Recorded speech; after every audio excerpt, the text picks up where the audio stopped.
It's Joe, your faithful host and co-founder of Command Control Power, the longest-running Apple consulting podcast. In case you missed our birthday, we just celebrated our 10th anniversary this summer. For 10 years, we've been getting together each and every week to bring you epic tales of tech support and business management, and I'm pretty sure we've saved a lot of people a ton of time by sharing our struggles and solutions. Starting now, we're shifting our focus to the Patreon community. That means the newest shows will be posted primarily on Patreon. How do you get the latest episodes? Visit commandcontrolpower.com and click on support. Pledge monthly, and you can instantly subscribe to the weekly patron-only episodes right in your favorite podcast app. If you already support us on Patreon, log in there to get your special link and subscribe to the patron-only show so you don't miss anything.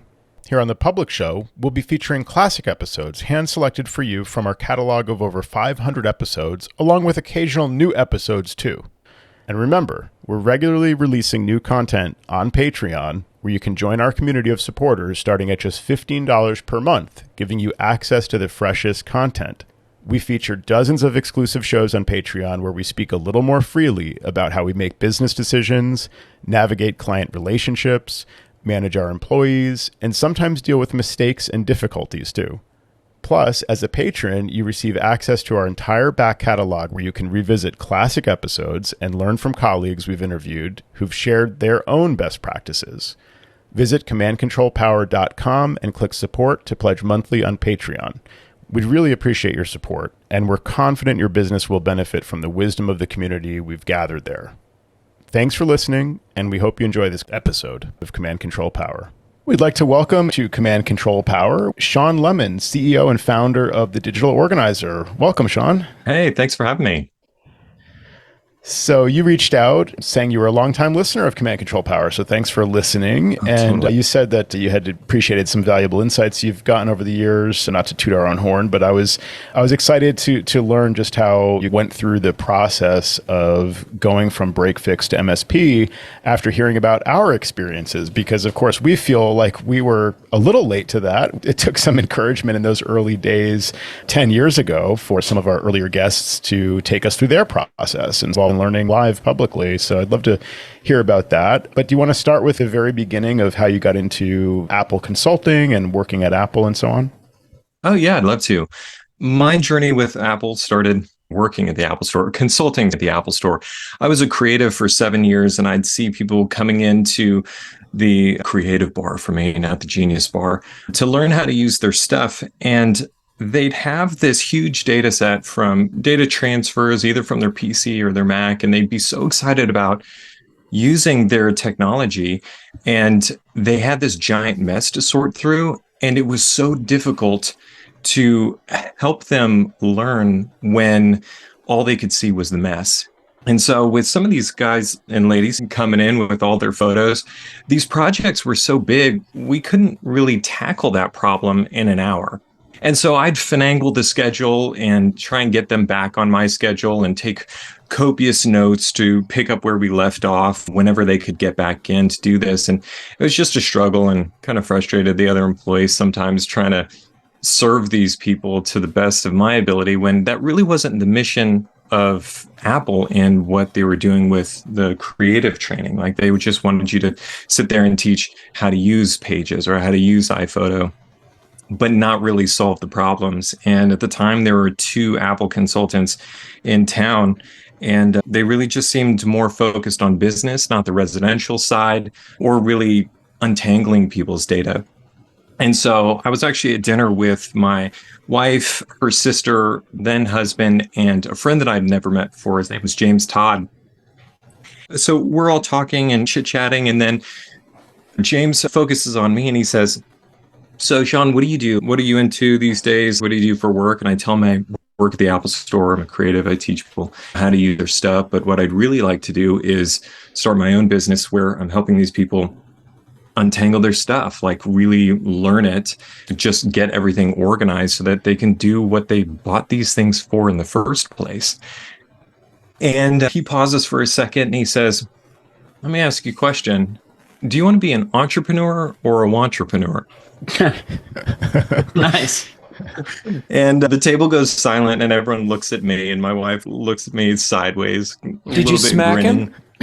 Yeah. I did not. My testosterone rose and it was more of a challenge of, okay, I really don't want to be an entrepreneur. No, I don't want to keep saying this. And I've said this for a while of I've wanted to do this, but I haven't done it. I said, I want to be an entrepreneur. And he says, what about this? What if we go back to Mary and Chris's and you write down on a sheet of paper 10 things that need to get done to start this business. And when you're done with that, you write me a check for $1,000 and you set the date of when this needs to be done by. And if you don't get those 10 things done by the date, I come back over here and pick up that check for Mary and Chris and cash that $1,000 check. I like So this he, guy. so I he know. was a grifter, Yeah, exactly. Yeah. I know. This is how he pays for dinner. a confidence man. I get it. Yeah. He had done some coaching. I don't know if you guys know who Josh Kaufman is, the author of the something MBA. Personal that's MBA? Yeah, personal MBA. And so he's friends with him and into the coaching and everything. So that he just went at it with me. And I took up the challenge. I've always been one to pick up a challenge. And it was in line with what I wanted to do. Of course, I looked at my wife first to make sure it'd be okay to write $1,000 check to someone. And so she gives me the go ahead and I'm like, yeah, let's do it. And I got the 10th thing done on the day it was due, which was getting my business license. And I got to go pick up my check and put it back in my pocket or really tear it up. And that was really the start of the digital organizer. I'd been moonlighting for a while, but that really kicked it off. And I went to a Tony Robbins conference to do business mastery. And I got so jazzed up after that and having my highest high of months where I was making more money on the side than I was working, well, part-time at Apple. Even when I was full-time at Apple, I was making more money than that. And I thought, okay, here we go. Let's do it. And like all freelancers, that roller coaster of up and down and up and down, I was on a high and then it dropped out underneath and it got pretty scary from there. And the dream of doing digital organization still was there. But, you know, when the more of what you do, the more you get and the more people who came to me with broken stuff and I went ahead and fixed it, I got a lot more of that. And so I ended up getting stuck in break fix there for a little while. Yeah, that's a tough transition to make at that point because the instinct in those early days, as we've talked about on the show over the years, is to say, yes, you need the work. So Totally. can you fix this? Yes. Can you repair this? Yes. And so like you said, you end up just not only saying yes to the questions you do get, the inquiries for new business, but you also end up getting more of that business because you're essentially signaling to your existing clients, that's what you do. And then they tell their friends, that's what you do. And that's how you become known. But I find it interesting with your backstory there. It's a fascinating story about dinner and the sort of the coach putting the stakes, raising the stakes for you to give you that extra motivation to follow through with it and like putting on the spot as a, do you want to be a wantrepreneur? But even going back to your time at Apple as a creative, 7 years is a pretty good run with Apple for in that kind of position.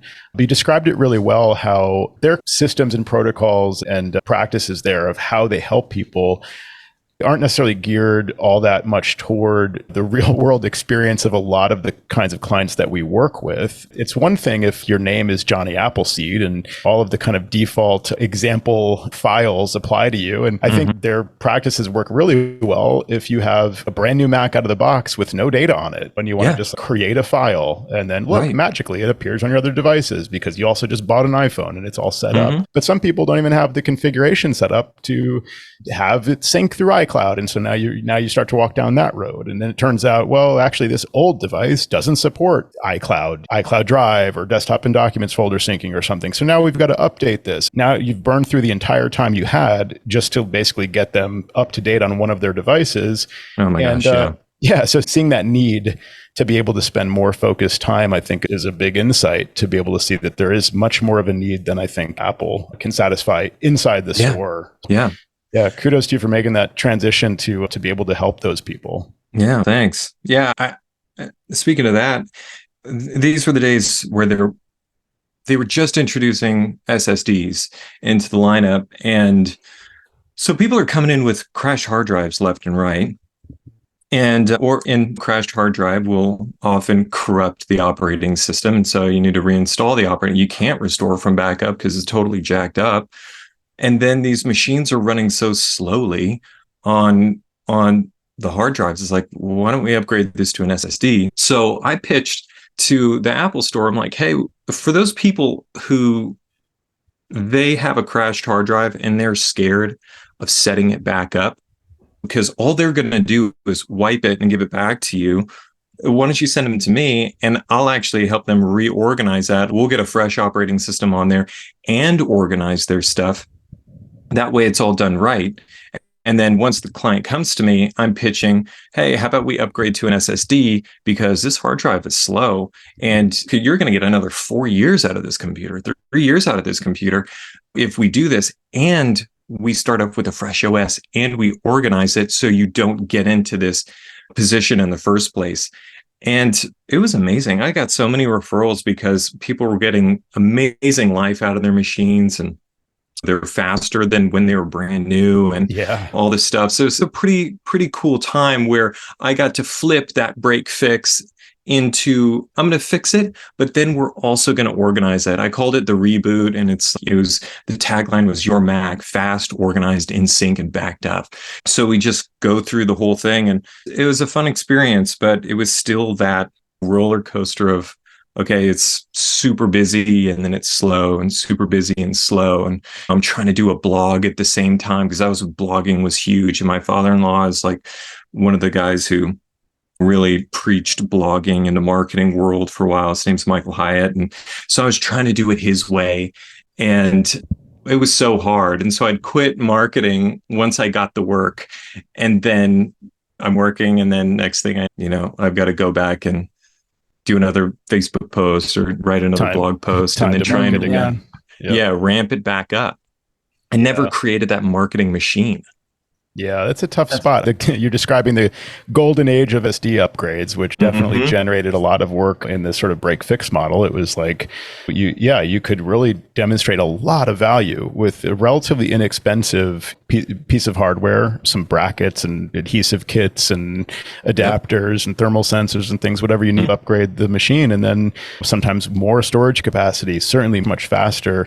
And like that clean slate you described, where a nice fresh OS, you get them to the latest OS, and then you migrate their data and they get it back and it's better than new. That's a pretty rare thing to be able to offer somebody in the world of computers, that this is actually better than when you bought it now and it's years later. So that was a golden era to be able to do that. You're describing also the kind of common issue with that model, break fix, the idea being that clients call you for some help and you charge them for the service at the time, but there's no ongoing relationship. And so clearly it starts to demonstrate the need to be able to have some recurring revenue, some dependable income, predictable pricing on their side for the more ongoing relationship. So when was your insight into the need to switch to that business model, and how did you begin to make that transition? It was probably 2014 or so. This was the time where, I guess, a year or so before Blue Sky and I forget the other one that got bought by SolarWinds. You guys were talking about Watchmen and it was Gruntwork, Gruntwork, yeah. So Gruntwork and Blue Sky. You guys were interviewing Alan Hancock, and so I'm listening to this, and I'm listening to more episodes on exactly what I'm going through in the switch to MSP and stuff like that. I'm like, man, I've got to do something. And I was somehow got connected with some other Mac admins. I think this was really just before Mac admin Slack channel got started. Maybe I just hadn't discovered it yet, but I got connected with some other admins. And there's this one guy, Andrew, that we're like twins when it comes to how we think about business, because we were both creatives and how we want to approach consulting and everything. And so we talked to each other. He's up in Des Moines, Iowa. His business is called The Wonderment. And we would talk at 6 a.m. or 7 a.m. every morning for like months, talking about our business, what we were doing, pushing each other to push the envelope, figure out our MSP offerings and things like that. And I got started with Gruntwork. I started figuring it out and basically was packaging, let's do monitoring, let's get proactive. And also, let's package this up with retainer hours for help training in organization for your business so that, you guys can actually be more productive. It's not just about not having a broken computer. It's about being able to use that computer really well. And everyone that I'm talking to sucks at using these things. And I'm showing them so many shortcuts and just ways of thinking about organizing their files or processing their email, that let's focus on that, because you're going to get so much value with that over just even having your stuff working well and being proactive. And then you're not going to break down as often if we're doing all this proactive work as well. Mm-hmm. Shawn, where are you now, like present day 2023? So where we're at now is, I don't advertise MSP. I don't advertise break fix. I stopped break fix, just cold. Like I'm not doing it anymore. And I've sent almost everything to Fuji or Mac Help Nashville, Carrie Balboa. It just had to stop because people kept coming, and I love doing it, actually. Hard to say no. Yeah. And it's quick cash. So there's so many motivators to that I had to pull myself out. So we've gone all in on digital organization. And so we're helping professionals and small businesses, mostly small businesses, get organized into Google Workspace if they're not already, or migrated into Google Workspace and organize their files, email, passwords, and project management, just those 4 areas. And that is our main focus. Now, we still have some MSP clients. It's pretty small, but they're so easy because they came to me as a project client for organization. We migrated them into Google Workspace. We organized their files. We helped them with their email, started with some other things that I've fixed all their problems. So why not take them on as MSP? And because, they love me, I love them, and there aren't that many problems. Let's get them set up with a new fleet of Macs. Their Macs are total junk, really old. They bought all refurbs that were old. And so it's a turnkey client, extremely profitable. And then we've got some others as well who have just been with me since the early days. And since my first MSP offering, actually, all of those, they're still with me. And I dropped the bigger ones because they were too much of a hassle. So this provides a little bit of that stability to help. And I actually outsource most of the ticketing to a contractor. And then I jump in for any of the complicated stuff. Where we're at now, organization projects for the small businesses, migrations. Gosh, there is no turnkey thing. But for me, the journey of how do I survive in this project world when I'm backing off MSP and I'm going back to my passion, I've got to figure out the marketing aspect. And that piece has to be consistent. So, of course, that comes after doing fantastic work and having people refer you, right? Because referrals are everything. Yeah. But you still have to keep up the marketing aspect, which I neglected for a long time. So that had to be revved back up. So keeping up with the newsletter and doing podcasts, doing guest events, partnering with other businesses.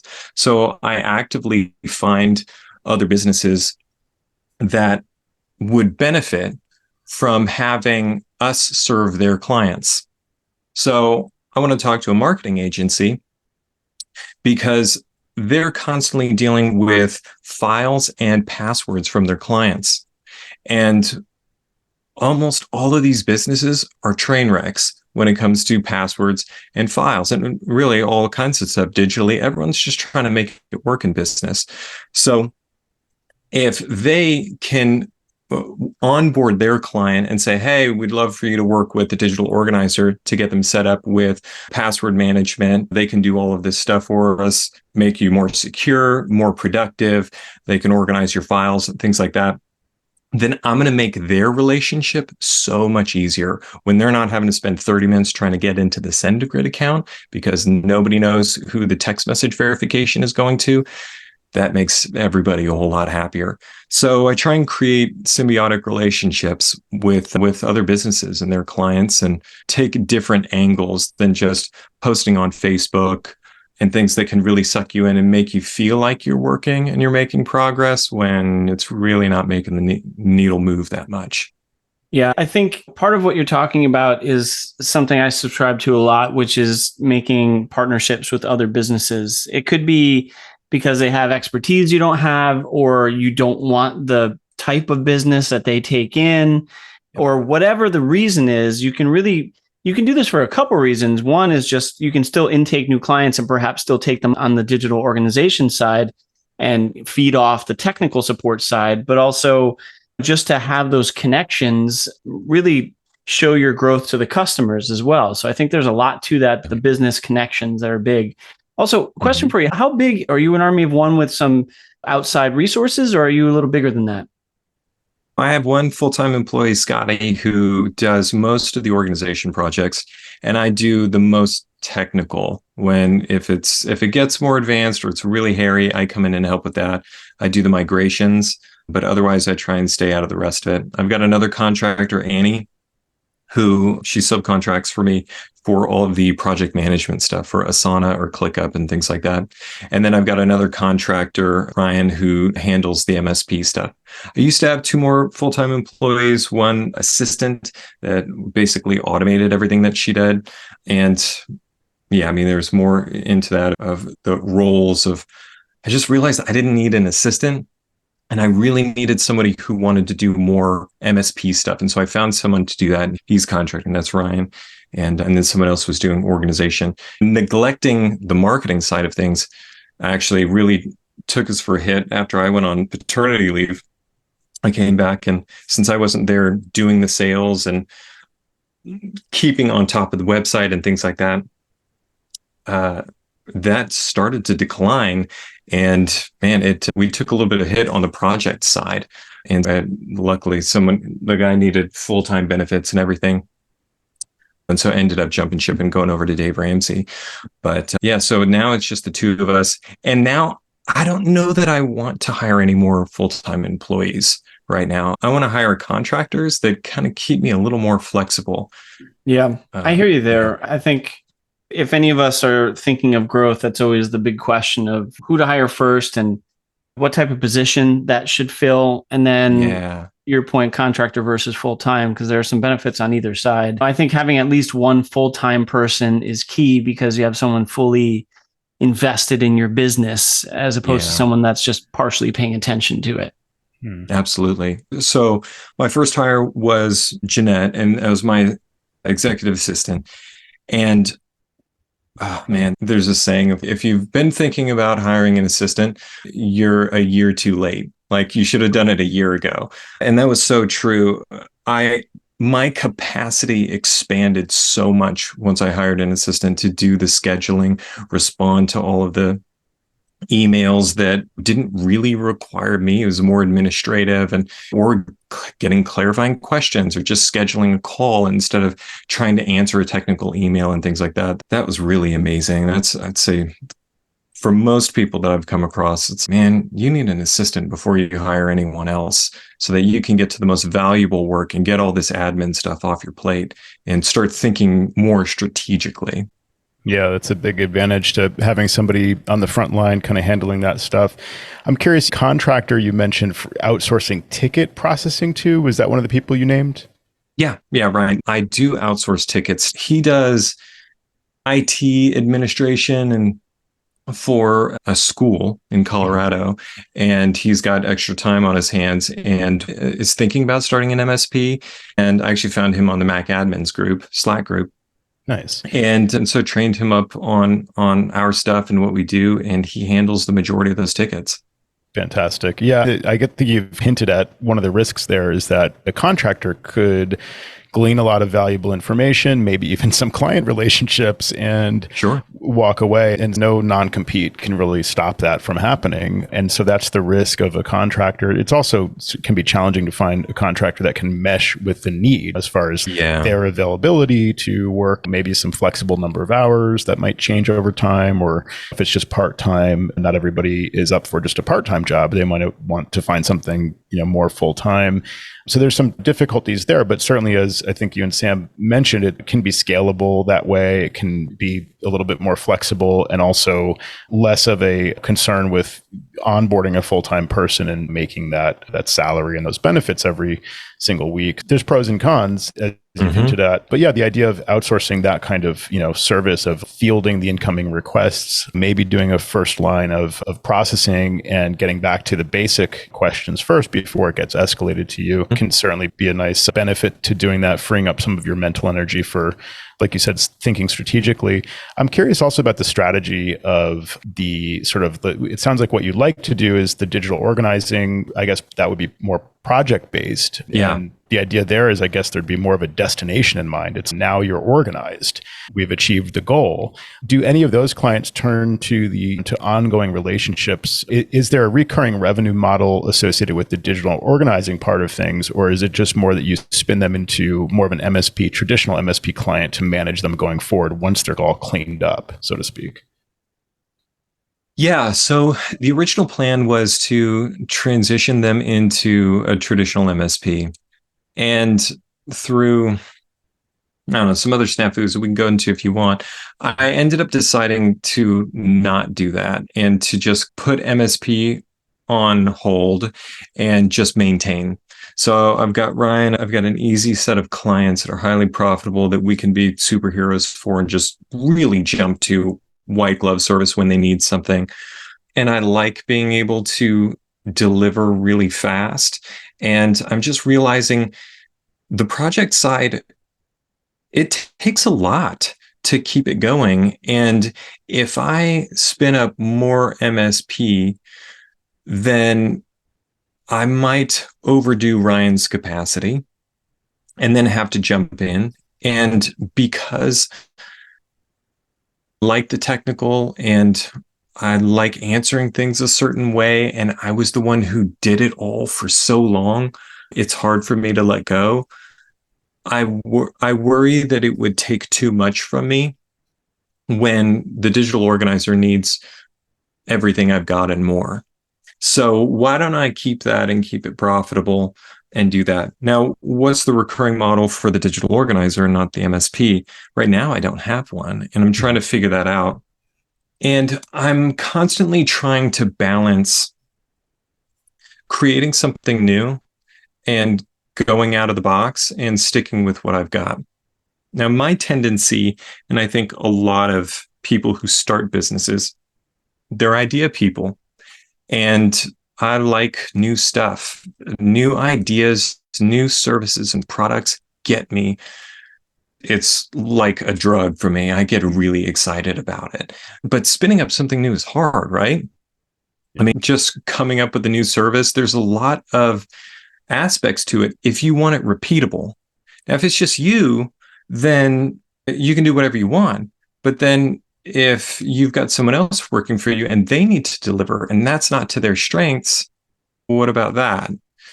So do you hire another person? So then how much time does it take to find that person? What's the overhead? Are you hiring? Are you contracting? How much time are you spending? Every new service takes an immense amount of time and energy. And so I have to be really careful.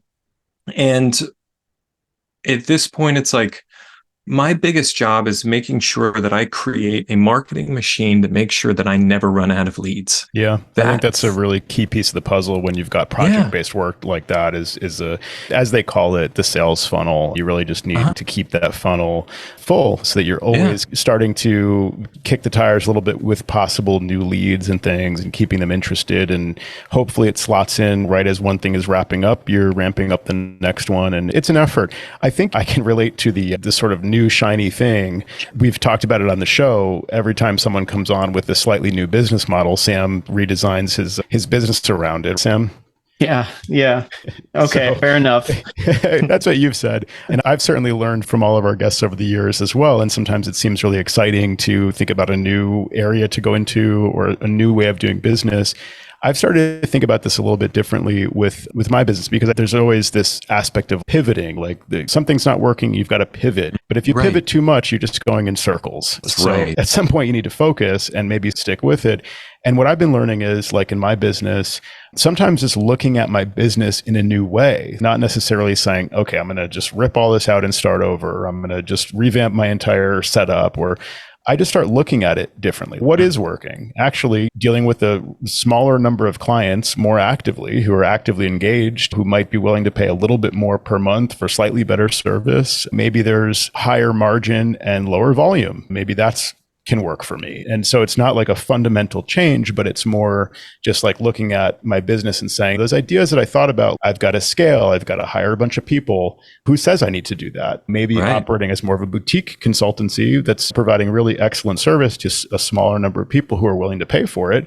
Is perfectly valid as a way to do business. And that's what I've been coming around to more recently. But I like this idea of this sort of like sales funnel being, you've got these projects where you have a pile of stuff that's disorganized and not really functional for the person. And they need a lot of that upfront, front-loaded kind of work to, maybe they need software upgrades, maybe they need hardware upgrades, maybe they need a lot of time to organize their systems and make sure everything's syncing and working properly for them. And once they've paid that as a project-based service, they are a great candidate for ongoing support, because now you know that it's not a pile of crap anymore that just needs a lot of extra attention. It's like in a state that it's in a known state, and it's to your spec. It's following your best practices, and now they're much more manageable. And you've already got the relationship there where they understand the value of what you can do for them. Yep. Yeah, if you can feed that one thing into another, I've found that very successful too. When working with a new client, they often need a lot of support. Yeah. And sometimes I've presented my managed services in that context. Hey, you're facing hours of possible work here. You might be a great candidate to sign up now for my managed service plan, because then all of this work would be discounted. The hourly rate would be discounted. And so that's one way to position it. But sometimes I leave that off the table initially because I might be assessing them to see if they're going to be a good fit in the first place. You don't know if they're going to be, if you're going to like working with them. Yeah. And then who am I to take money off the table for myself when they might be perfectly happy to pay the full rate for a little while? We can mutually vet each other. And then if they're a good fit, then we can offer them that plan too. So I think those things can work hand in hand. But yeah, the MSP side of things is certainly really interesting for managing the cash flow and the dependable revenue and keeping them supported going forward, because even once things arrive at that destination of fully organized, entropy kicks in and they tend to just start piling things up on the desktop again, and they probably still need your help. Yeah, totally. It's definitely a big thing to do that. The relationship aspect, man. Yeah, I've got one client or past client of MSP that we had a love-hate relationship because of how reactive they were. Everything was reactive, and they didn't start as an organization client. They were break fix that turned MSP, and then they just grew and grew. And the people that I had to interact with were so reactive that as much proactive stuff I could do, hey, here's this form to fill out when you're thinking of hiring someone, like, this is what you need to do, is just fill this out and let us know who it is, what they need. We can get the computer ready to go ahead of time.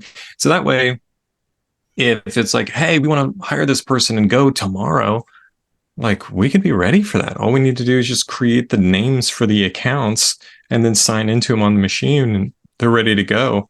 And it just couldn't happen. So we were constantly on our back feet trying to get things rolling for these people. And it was really discouraging, feeling like I couldn't get ahead and I couldn't plan because I'm having to hop to make it happen for these guys. And, but gosh, half my systems that I created were created around to fix this relationship and to make it work. So in some ways, grateful for that. But yeah, I think that vetting process is important. I think that's just the way business is. And you can be in business for 10 years, 20 years, and you can easily get discouraged every day by the shortcomings of the client mentality, like you were mentioning earlier, old equipment and not wanting to upgrade, or just digital chaos on their machines and not willing to follow your guidance to make things better. It can be frustrating. I think we all share those same feelings all the time. Yeah, I think one of the key things is to identify that early on in the process as much as possible, where if you can get a sense from somebody that they're willing to go down that road with you and take your guidance, and maybe even capable of following some instructions, because maybe in some cases it's I'm going to show you how to organize this stuff. I can't look at each file. You have to make the decision on like where this is going to go. Do you want to keep this or not? And how you want to organize it and so on. Are they going to be able to follow instructions and do their homework even when you leave them with some instructions like that or not? And are they going to be a good client? And if you can identify the good ones and focus your energy on those up front, and maybe not put as much time into the ones that are not going to lead to high value outcome. That's something I'm always working on. And I've talked on the show about paying attention to client red flags, more so on the Patreon shows, where I can share some of the saga of what I've been through with some of those red flags and learning to notice them in the future. It's a process. I've been doing this for 20 years and I'm still sometimes learning like when to say no and what to look for when making that decision. So it's not only about red flags, it's sometimes just about knowing if they're going to be a good candidate for the services you're offering versus just trying to sell it to everybody. And just thinking about this in terms of the aspects of what you do in your business, I think digital organization takes a certain level of patience that I don't have because you have to work with people in a capacity that they're disorganized for a reason. Maybe it's their personality. Maybe it's something drives them to be this way. And that's almost not correcting just a computer issue. It's trying to adjust a personality. And there's a lot of, I think, pushback that might come with that, or even just a stranglehold on what they feel like works for them currently. And so that's why I say it takes a level of patience that I may not have. For you to be doing that, I think you've built up that patience, or maybe it's part of your personality, but it's impressive to say the least. Thanks. Yeah, it takes a different person to do this. And so that was one of my concerns of scaling it in the first place, is finding other people, creatives. Actually, the two people that I hired as organizers were creatives at Apple beforehand. So they thought that way as well. So there's a little bit of a pool to find from. But you hit it exactly right. They're disorganized for a reason. And that's a mental game. It actually makes the sales process hard, quite challenging, because to make a sale, you got to have three things. They've got to know that it works. They've got to know that you can do it. And they've got to believe that they can do it. And for people who've been disorganized for a long time, a lot of them don't believe that they really can do it. And so I've had to shift who I'm looking for, how I'm marketing on the website, what conversations I'm having to speak to the people that I really want, which are the directors of a nonprofit who are working their way up, and they recently got the seed a couple of years ago and they're fixing all this stuff. And the digital stuff is the next thing on the menu. Fantastic client. Yeah. The one-man show who's got a couple of people working for him, has been doing it for 30 years, is a complete disaster, has always been a disaster, who may still hire you. And it's going to be a tough road because you're having to get through their own mental BS that they've had throughout the years. And so that's a huge part of our process.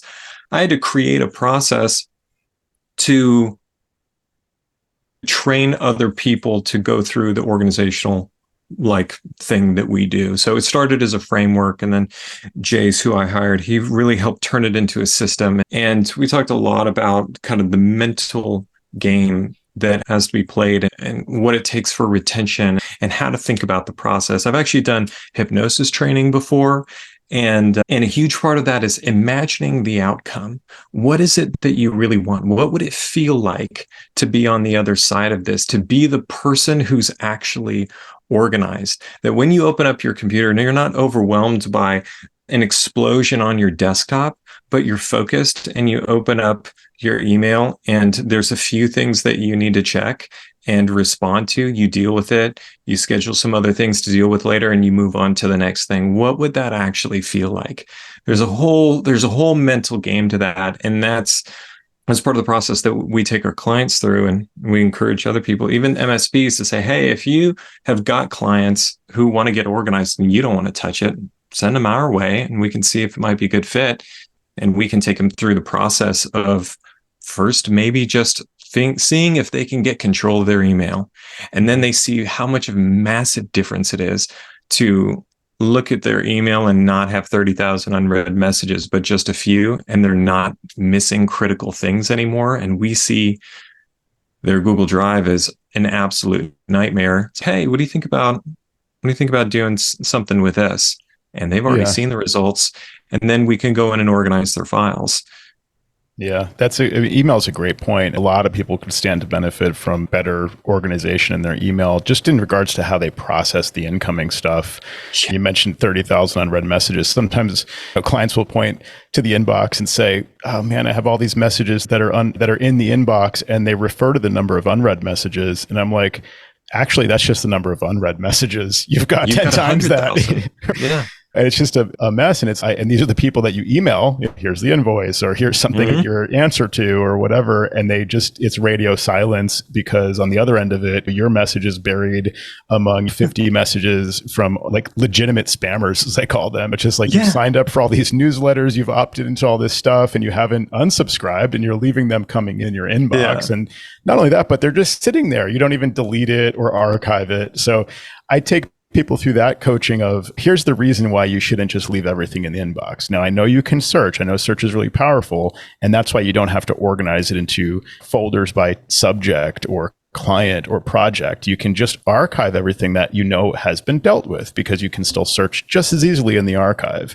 And by archiving things actively that either you've read and don't need to deal with any further, or that it's just a spam or whatever else, by archiving all that stuff actively, you leave in the inbox just the things that need your attention. And then as you scroll down, you only have to do that archiving once to know that what you're looking at now is actionable stuff. And you can find the email from me from 2 weeks ago where I advised you about this issue, and you can respond to it. So I take people through that understanding. Getting them in the habit of doing it usually takes a few tries. But for the executives, they've been doing email for 20 or 30 years, and they've got that many incoming messages.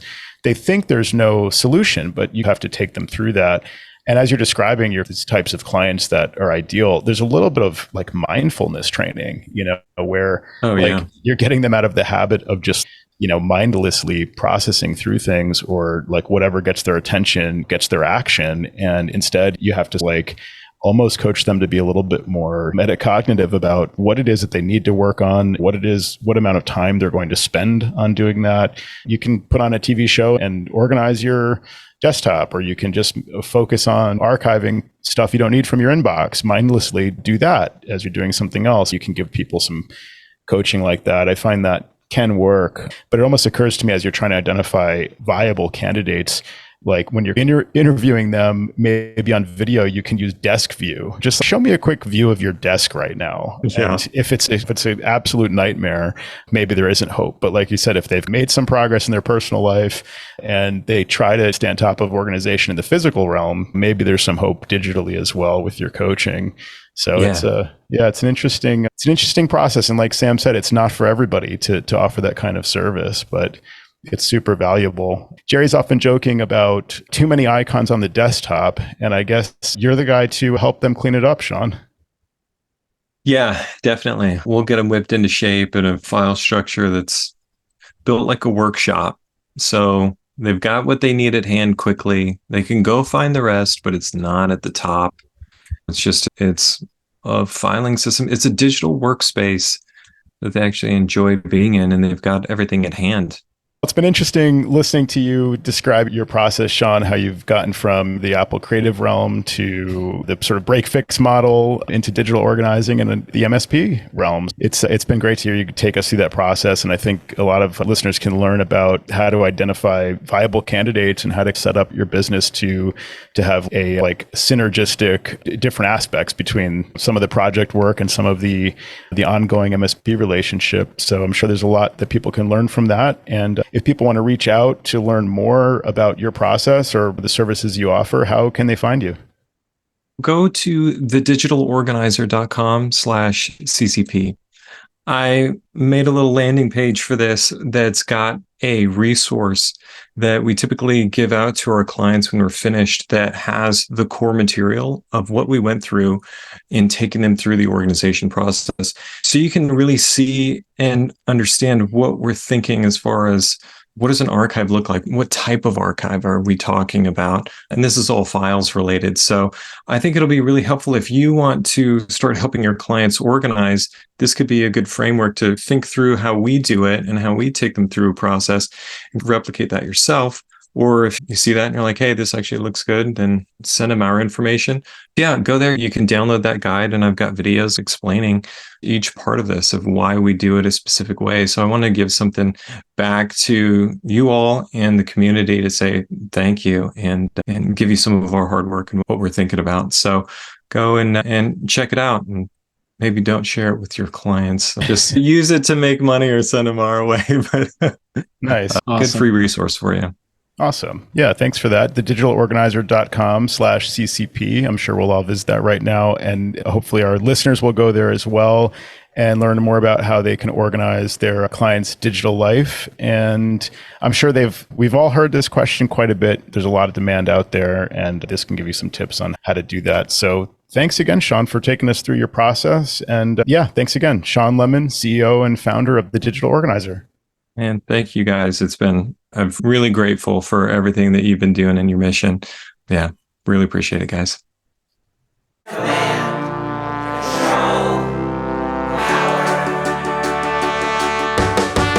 Jerry does his voices of customers of all kinds. Am I on the cloud? Joe spins his deeply detailed yarns all the time. I have a whole story about this. Sam is on the road again, phoning in from a hotel. At least we know where I am. Half a cent